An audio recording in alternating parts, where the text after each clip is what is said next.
From oh wow, you must be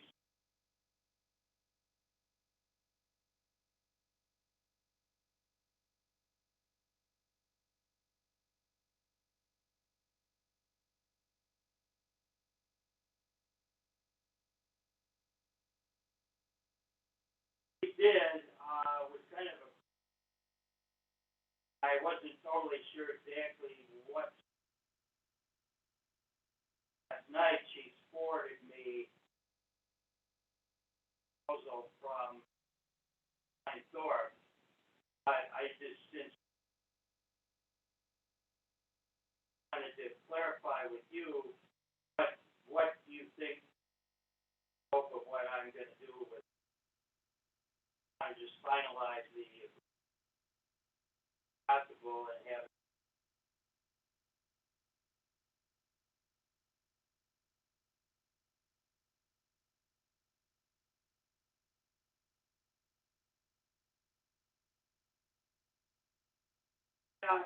my feeling is and it's not that but they're part of what better if I do it. I mean the fact is the resolution.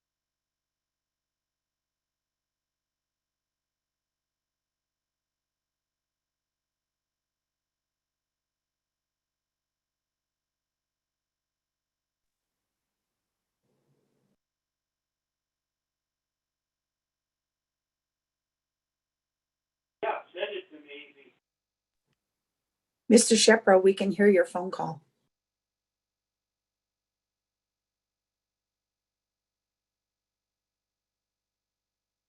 One second, I got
Leslie, can we start the meeting?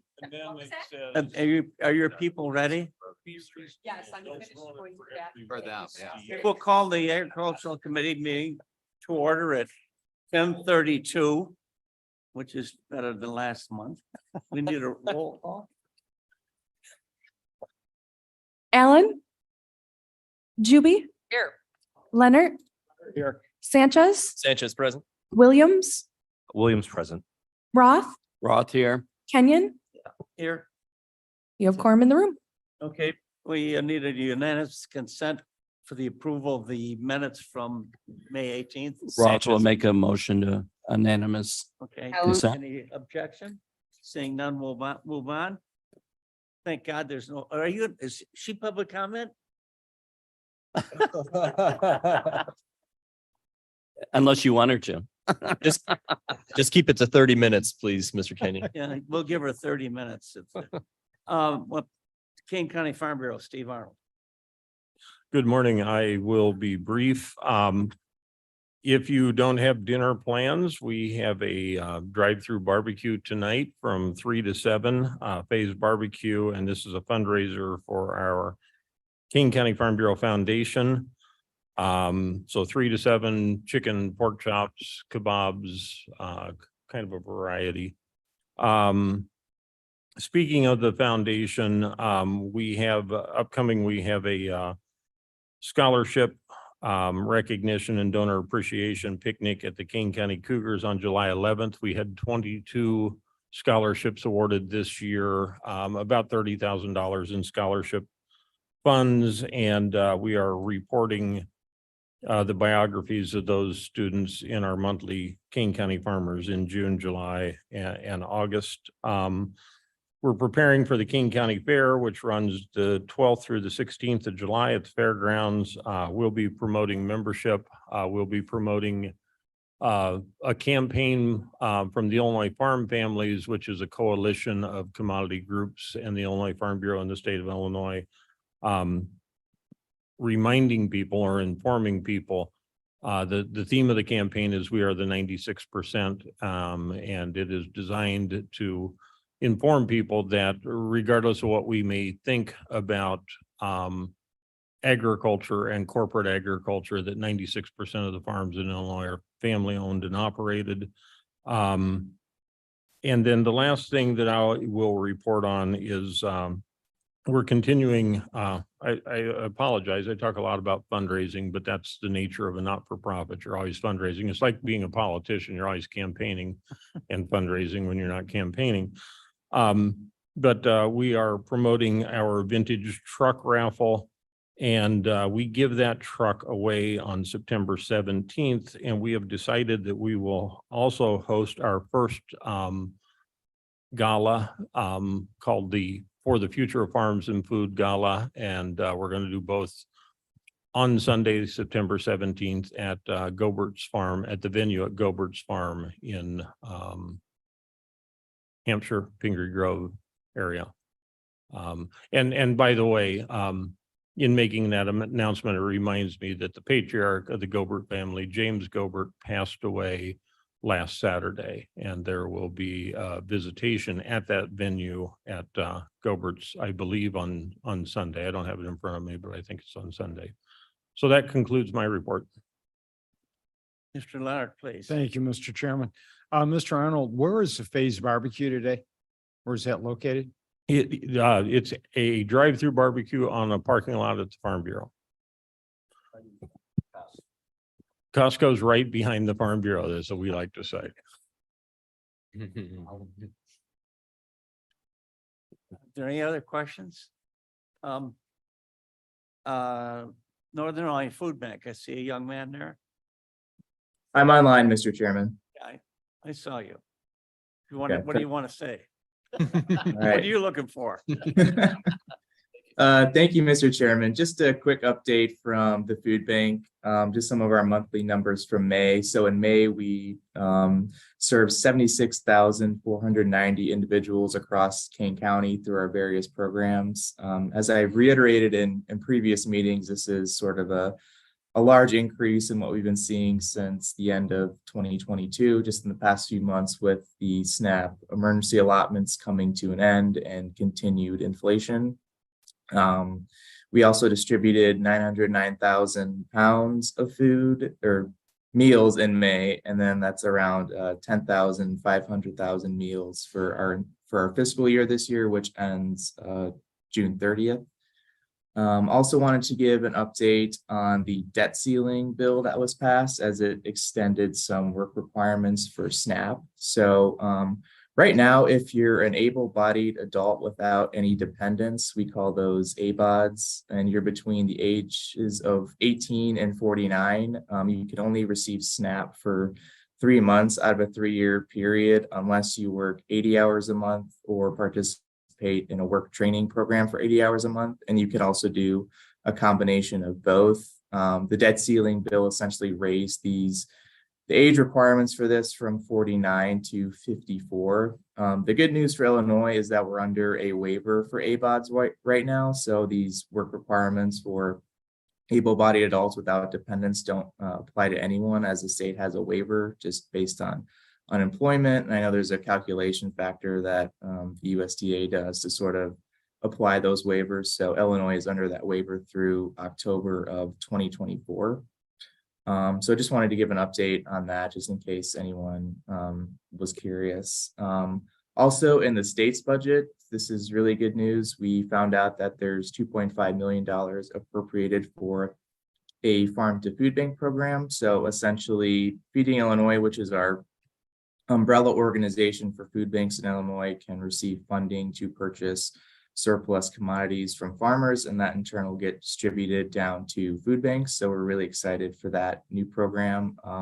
I know a lot of the logistics are still being sorted out for this year since it's a new program, so more to come on that, but we did get the funding for that. And I know last meeting that I was at, there was a question regarding expired cans and sort of how long they're good for. Typically at the food bank, we go off 1 to 2 years, depending on the can or type of product that's in the can after the best by use by date. That's typically when it's peak quality. It might be safe to eat for years after the expiration date, but we see peak quality at around 1 to 2 years after the expiration date, and that's typically when we will keep it. There's an interesting app called Food Keeper from the USDA that has a lot of good information on, how long you can keep food and the expiration dates. So I would suggest anyone that's interested to check that out. And that is all I have. So thank you. Oh, this is Ms. Lewis. Yes, not on the committee, but 2 weekends ago, I had an opportunity to be part of a Northern Illinois food bank delivery at one of the local churches in Aurora. And I just wanted to commend you guys. I was so impressed how they came out with the truck. They knew exactly how we should set everything up because, we were all novices. And I was also impressed at the quality of the food. Everybody that came got some sort of meat, they got protein, they got vegetables, they even got laundry detergent. So I just applaud the Northern Illinois Food Bank and the job that you guys are doing. So thank you very much, Corey. Thank you. Yep. And thanks for coming out. Our mobile team is awesome, really, really passionate. And then our volunteers are too. So thanks for stopping by.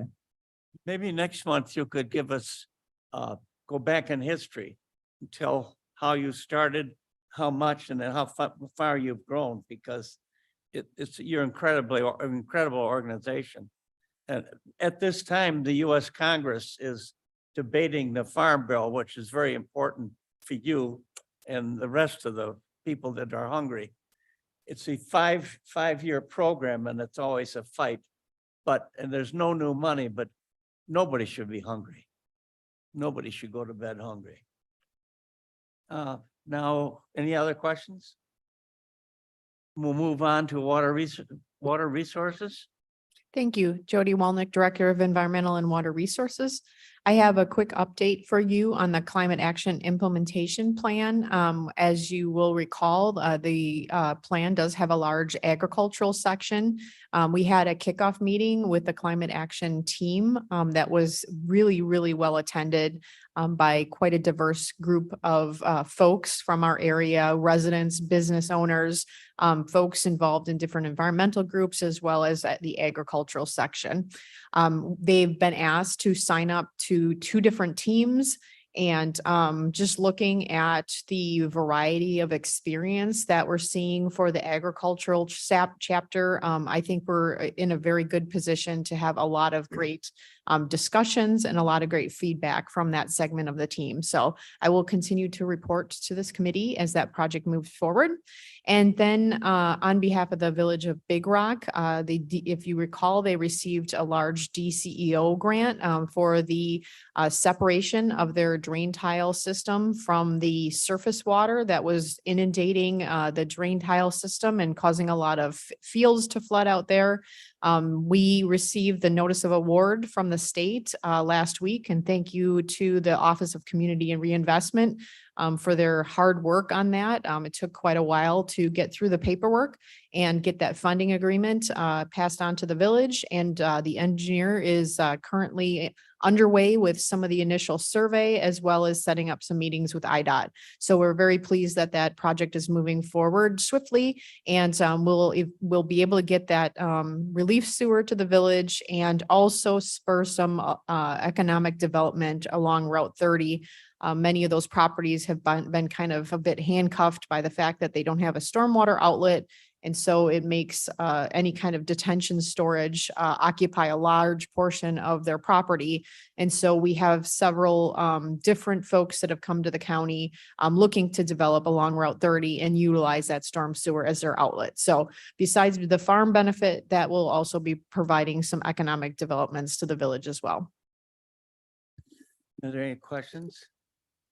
Mr. Chairman, Yes. Mr. just Leonard. one.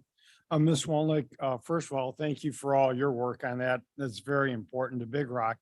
Secondly, will the grant fully fund these stormwater concerns? We're hoping so.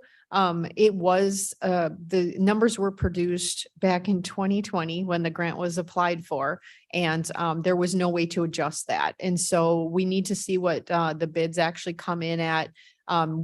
Fortunately, we were awarded by the board some funds from ARPA for potential cost share projects, which this would fall under. So if some additional funding were needed, we might be asking for consideration of those funds for that purpose. Thank you. I want you to go up to Fingry Grove and look behind the Outback, the bar. It's flooding there, and this is a year of drought. We haven't had much rain, in case you haven't noticed, but you should see that 500-acre field. I've never seen it that bad. So, and it's someday will be housing. At Janice Hill. See here, the Janice Hill is dependent on that, everyone. on that agricultural bill. We got a lot of money from them in the past, right? Oh, yes. Oh, yes. And we're going to talk a little bit about that today.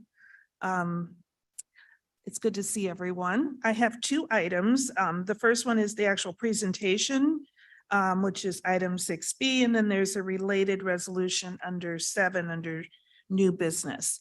And so I wanted to start with my opening photograph. I have so many photographs from the work we've done over the last few years, but you will notice Mr. Mike Kenyon there. That's the reason why I picked it. He's remained committed to this work over the years. We are in this photo, we are at the Flanders Farm in Caneville Township, and they're one of our earliest participants. We closed their easement in 2003. And as Steve Arnold just said, this farms in Illinois are primarily family owned, and the Flanders certainly are one of our longest, oldest farms, heritage farms in Kane County. And I know that hopefully at least one of the sons will continue farming, and that was one of the reasons that why they participated. We were out there. We also have so many of our other supporters in there too. You know, you'll see Jan Carlson, Barb Winnicki.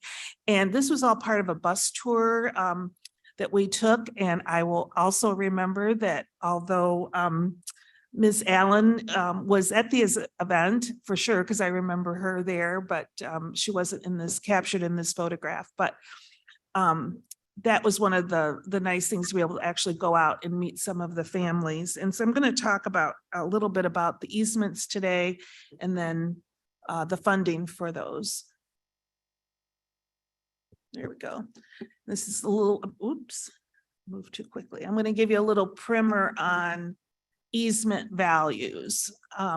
So what we're doing with our program is it's a voluntary program, first of all, never imposed on anyone. Families approach us. They say, we would like to keep our land in an easement for perpetuity.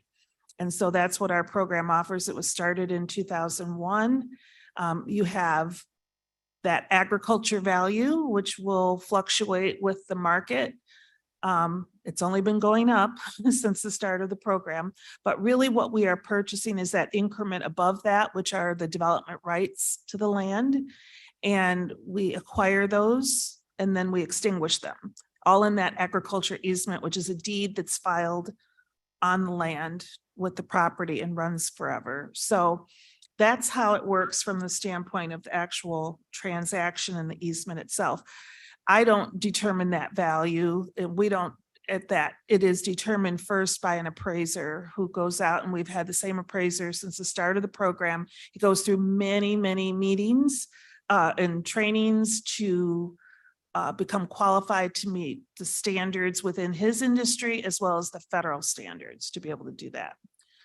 Here's a map of our program with the date 2022. It's intentionally 2022 because we're not showing any new applications on this one, but you'll be able to see the existing easement shown in that tan color.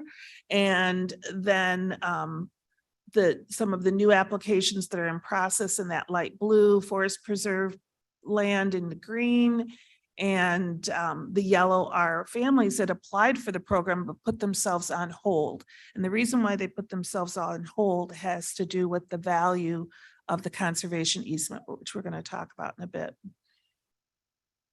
So here's a timeline of how it all has worked since the start of the program. It was approved in 2001. We did a couple years of research prior to that to look at programs around the country, and then created our own program specific to Kane County with the authority to have the easement program and have the commission and acquire the development rights, either voluntarily or through purchase or a combination of the two. The same time, the county board chairman at that time, Mike McCoy, and the board directed establishment of the Fund 430, which is at the budget process. That's when you're reviewing that budget. It's in that Fund 430, and through the Riverboat funds granted $5 million to start the program. And so with that funding, then we really didn't even advertise. I have to tell you that the word was out because we'd had such a public engagement process. We had one farmer line up, and then after that, we had a waiting list from the very beginning. We purchased the first easement. And one of the decisions that the commission and ultimately the board made is a minimum acre policy, so that we would have just a base to work with. And that was $5,000 an acre. And then we went on to the next year, which is really important. That's when the federal program was kicked off. The program through NRCS that we use to get matching funds to help stretch our dollar. And so that program name has changed over time. At that time, it was called FRPP. It's always been in NRCS, always been part of the Farm Bill. It's within the conservation category within the Farm Bill. So that was the 2002 Farm Bill, which they changed the name of it every year too. So you've got the Farm Security Rural Investment Act. Then the next year, next 5 years, we've got the Food Conservation and Energy Act. And then onward to the 2014 and the 2018, and that's the one we're under now. And we have a new farm bill under consideration. I will tell you, it's not named yet. They'll usually do it right when they finalize everything. So also during this time, as many of you remember, we have the ramp up of speculation by developers for all land that's in production. And at that time, we had developers knocking on doors at farmers' homes saying, can we buy your property? That value that they were offering per acre was sometimes up to $30,000 per acre. And that pressure was really on, and it was very much on at the southern end in Kendall County. If you remember, that development pressure was very strong down there and affected Big Rock and Caneville in particular. And so anyway, we go on, we go ahead to close easements. We have, I think I counted the number today, 43 farms. Now that doesn't mean that many of them are in more than one track. But we have 43 that have been closed, completely closed. That does not include our waiting list or the ones that we're processing. I've got about 1,000 acres in different ownerships in various stages of process right now. So we continue with that value at $5,000 an acre but we also have some other market changes happening. We have the mortgage crisis, which halts development. And we have a shift a good shift in a sense that we have a change in some small farms changing over to local food production. We start to see that. Now, of course, we have many, but at that time there were just a few. But that really wasn't really affecting that change in policy, but we have a board change that we will just pay only the appraised value. So that causes different values throughout the county. Roughly though, I would say for the most part, after that change in policy, it's about $3,000 an acre.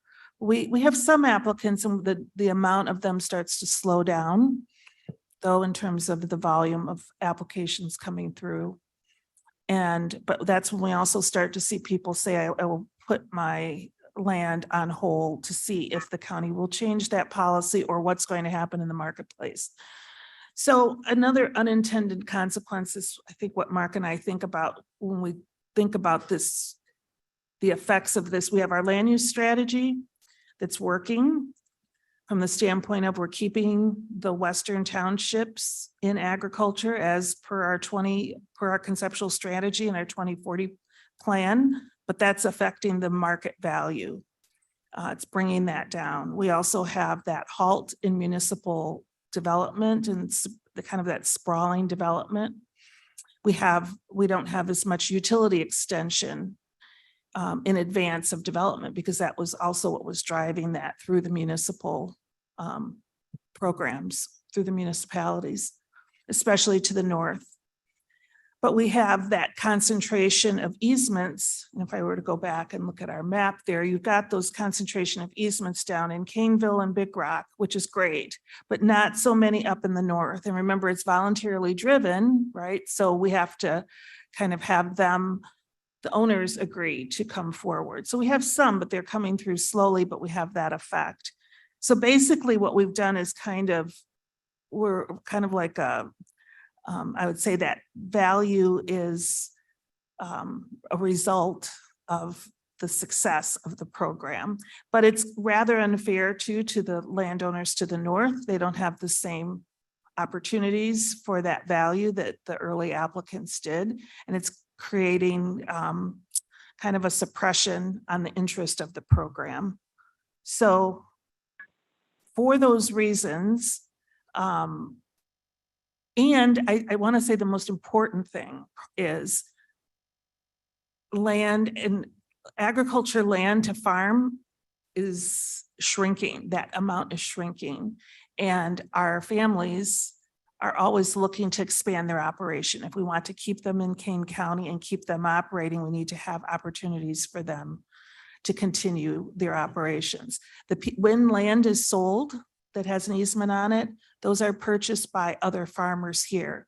We don't have outside corporations or outside interests coming in to buy those. Those are local families. So it's been very successful. That's a stability for not only Heritage, but also a stability for our local farms, which are businesses. They're family run, but they're businesses. So that keeps that money local. And we haven't done the multiplier analysis yet, but other locations around the country have. And that money from the proceeds, that stays within the community.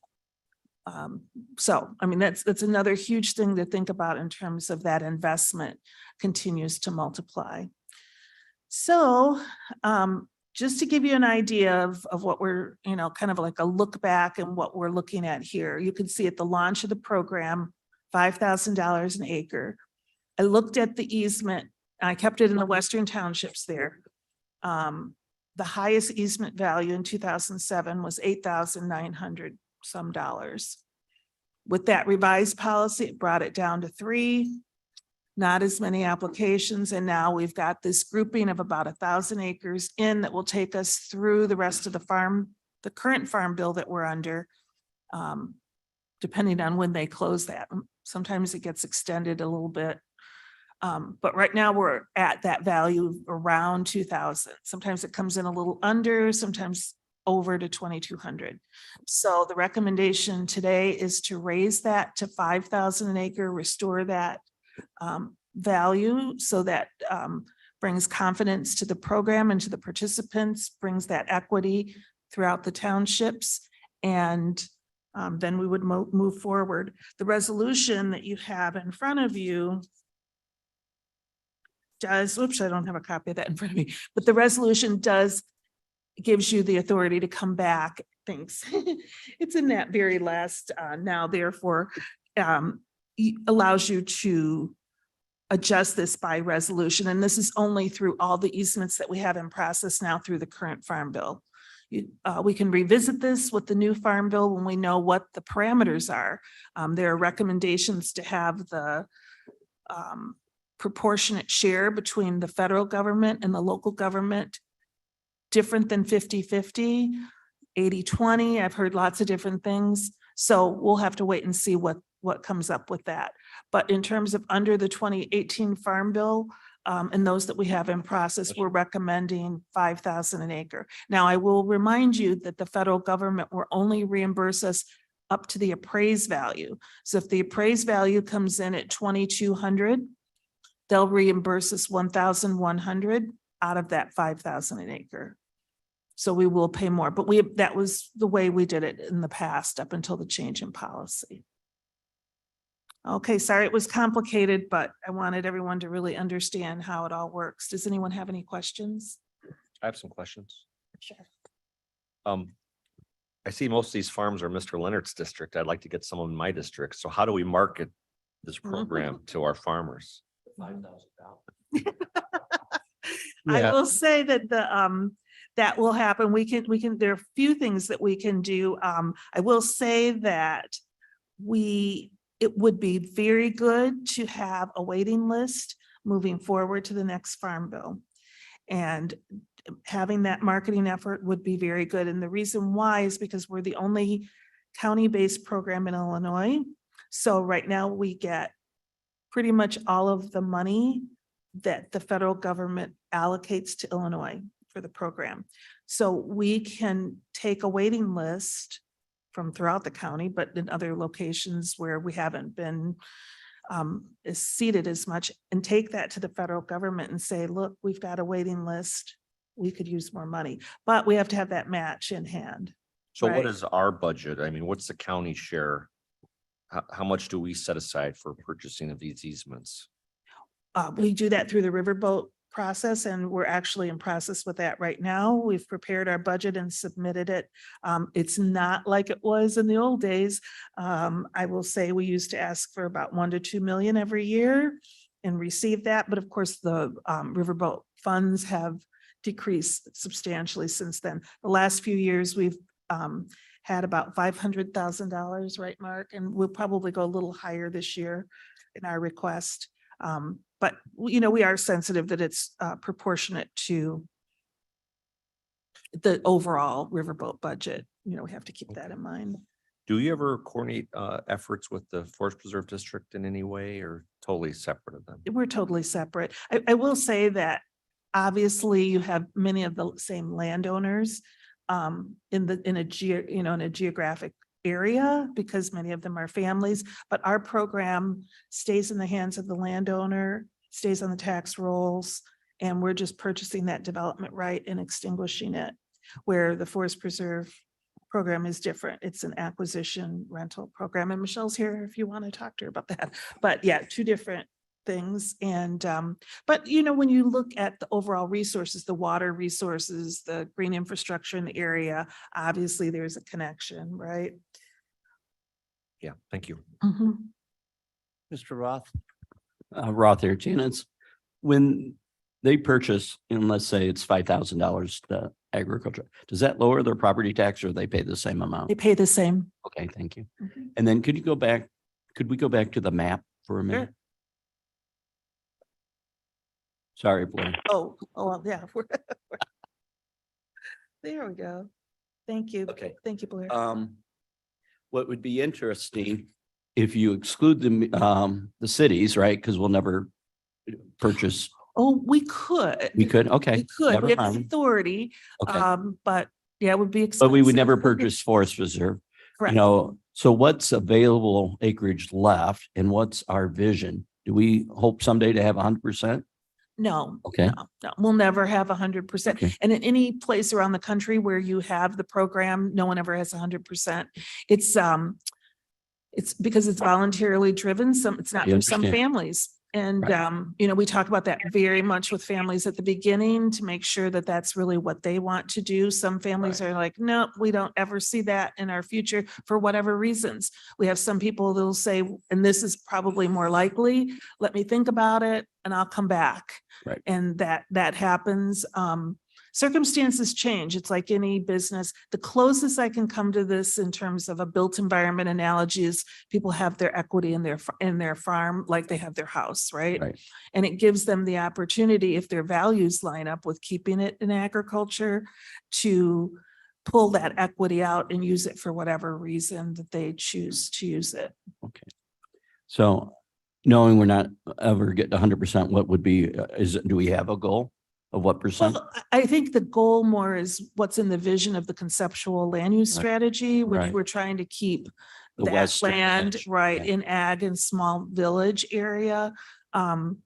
And, you know, it will be different as we move further north. This kind of cuts off at Burlington because Right. we just mapped what we have. But, you know, Virgil, we have a lot of more interest right now than ever before, which is great. I think the town of Virgil, the plan for it to stay in a small community is set. So I think that that's complementary.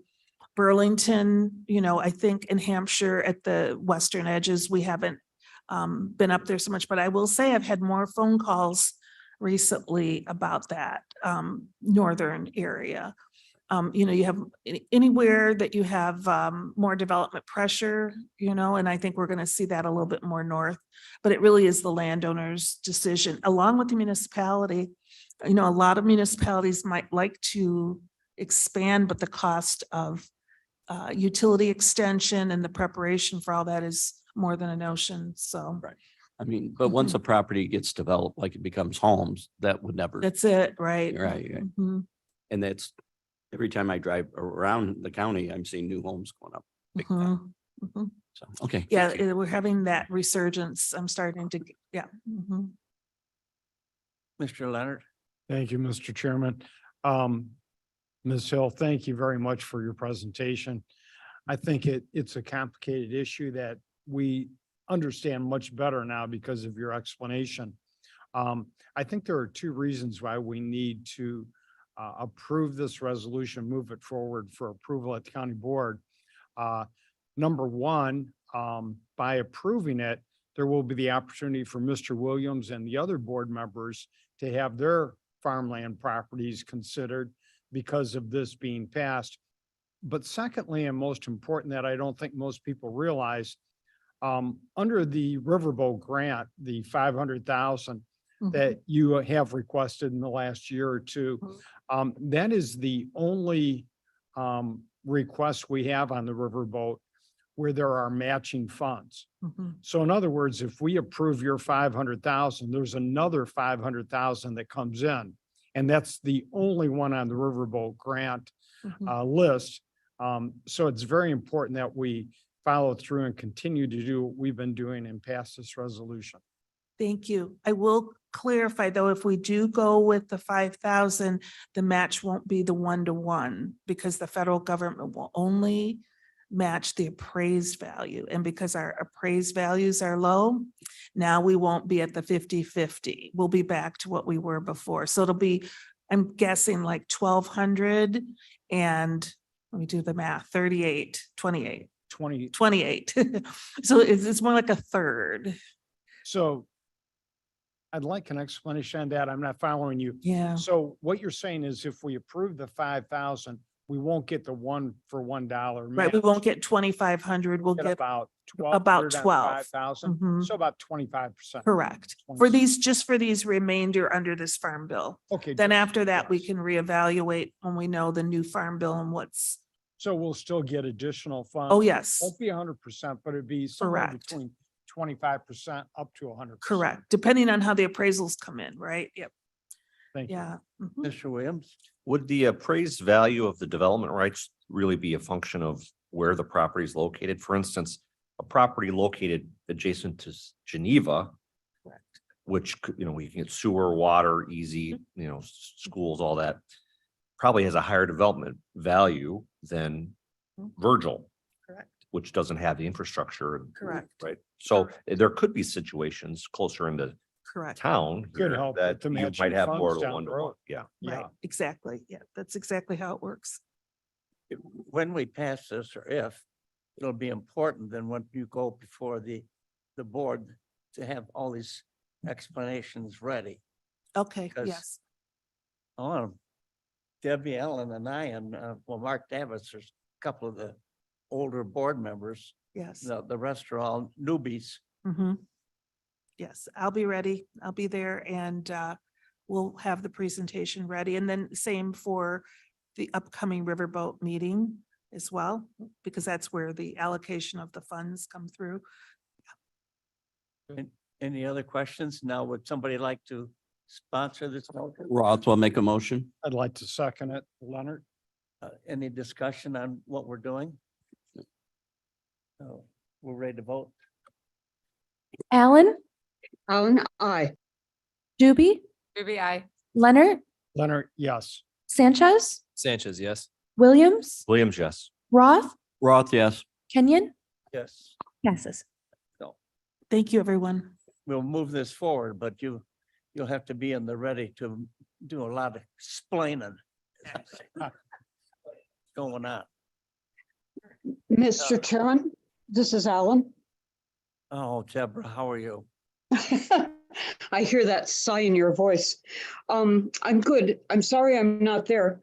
I wanted to just use this opportunity for a couple of minutes for people who are not real familiar with our Riverboat program.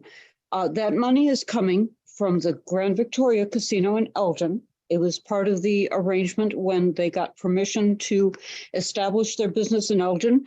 They were willing to share the largesse. And some of the largesse came to the Forest Preserve, about 6 million, because the bike trail was so close and needed to be passed if you were walking onto the boat. And then there's also the money that comes in every year, and that is a piece of their action. And there's a contract that came with it. And that's what I wanted to mention here. They asked us to follow the same procedures they do themselves in their own foundation, which is to honor the 3 E's. Our projects should have to do with protecting the environment, with encouraging economic development, and with encouraging education. And admittedly, all of those categories are stretched a little. One year, the Riverboat Committee wanted to funnel as much money as possible into food banks with the explanation that if you don't have healthy citizens, how in the world can they work and improve your economic development position in the world and so on. So sometimes there's some stretching that goes on, but basically those 3 E's are the ones we try to follow. Now, there was also an additional part of our agreement which said some of the money could certainly be used to establish some programs if the state's attorney wanted to establish them to help combat gambling addiction, or people who had been convicted who wanted to try and turn their lives around in some other way, education or whatever. So that money, the riverboat funds, could be used for that purpose. The thing is that I think because we're government and we're always trying to protect our programs, there has been mission creep. Figure that of the money that comes to us every year, about 1/3 goes back into the community for the projects that people come to us and apply for. About 2/3 of the money every year stays with the county. And in many years, about half of that money has gone into various state's attorneys' programs. And I just want to say, as a board, that I would like us to look at those programs. If you see programs that you want to see continue, and they are certainly valid and worthy, then we should really move them out of the riverboat money. You never know how much you're going to get. You should move those programs out of the riverboat money and back into the general fund, where they will be protected and paid for by taxpayer dollars. The result of that is that the money that is in the riverboat funds can now be used for the 3 E's. And the Farmland Protection Program has always been part of that program because it protects the environment. It improves economic development positions of agriculture in the county. And I'm sure we can find some educational reasons to promote it also. So in addition to what Mr. Leonard was saying about how we've always gotten some kind of matching funds from the feds for any money that we put into the program, the fact is that the environmental things we do are so important. It's hard to take taxpayer dollars to pay for them. Therefore, we can use this riverboat funding for that. And in my opinion, that should always be the priority. So thanks for letting me vent, Mr. Chairman. Okay. Are there any other questions? I want to say something that, you notice it hasn't rained much. We have brown yards and the drought is catching up. And I read or hear that many of the livestock people are selling their animals because they can't buy the feed to feed them. Also, the pork industry is, the prices are terrible, although I don't think you noticed it in the score. Remember 1998, it was $9 a hundred. $9.09 a pound. That's how low it got then. And each pork person that sells something now, they're losing money because of the high input costs. Even now it's going lower. So you go to the Face Barbecue, you can help out the pork farmers by that. But it's just something we don't know about, but yeah, being connected to the agricultural community, I hear these things. And I want to pass this along to you. Is there anything else to come before the committee? Seeing none, we need. Mr. Chair, Yeah, I'm sorry, I had one thing to bring up. Well, last meeting, we talked about a chicken ordinance. I think Mr. Van Kerkhoff and I need to put our heads together if there's consensus from the board. I think there was. I just wanted to allowing chickens to be raised in any residential property, not subject to the lot size limitation. So. Yeah, so an update on that. We currently have one of our zoning planners researching the DuPage County reference, which was referenced by the speaker, as well as looking at our ordinance and how we might do that in terms of, like we did with our last agricultural revisions to the zoning ordinance, make changes that make more chicken friendly.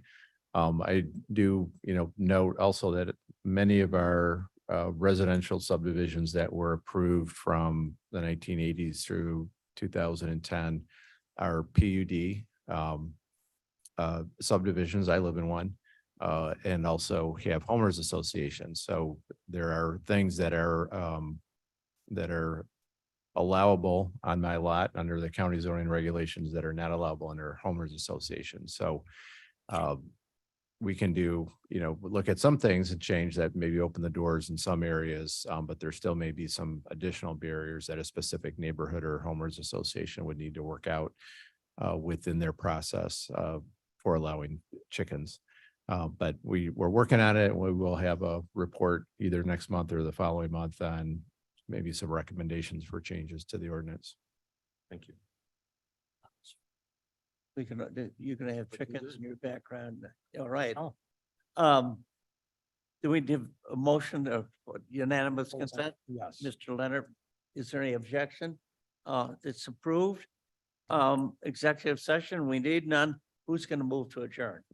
Rothwell, make a Roth? motion to adjourn. Sanchez, second. Sanchez, all in favor, say aye. Aye. Opposed, same sign.